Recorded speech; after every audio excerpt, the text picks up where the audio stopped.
Ashwani Music presents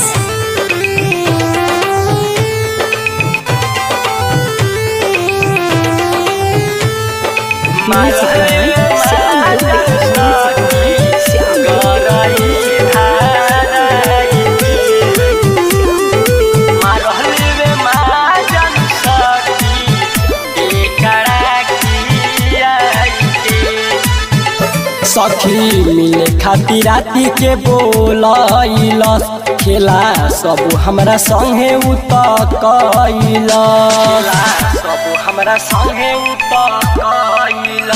सखी मिले खातिर राती के बोलैलस खेला सब हमरा संगे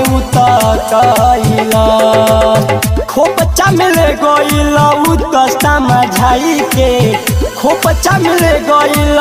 त समझाई के मारहली वे माजन सखी के कड़ा खियाई के मारहली वे माजन सखी गरई धाराई के मारहली वे माजन सखी गरई धाराई के मारहली वे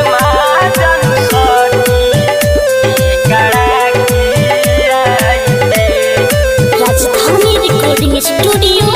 बसंतपुर चौराहा कुशीनगर। कहुए की चल कली तनी सनमान हो कहुए की चल कली तनी सनमान हो कहुए की चल कली तनी सनमान हो धके घुसाई दिवे पूरा सामान हो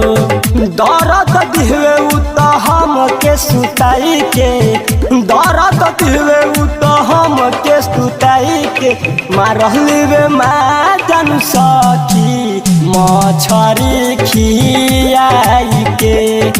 मारहली वे माजन सखी के कड़ा खियाई के मारहली वे माजन सखी गरई धाराई के धड़कन धरम राजे बारे कसाई जो बने में दाँत उतरी हुए धसाई धड़कन धरम राजे बारे कसाई जो बने में दाँत उतरी हुए धसाई इमरान खाके आइल रहूए दवाई के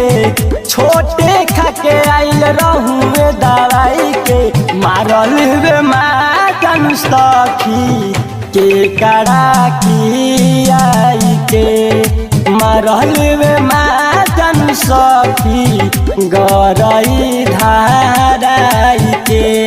राजधानी रिकॉर्डिंग स्टूडियो बसंतपुर चौराहा कुशीनगर।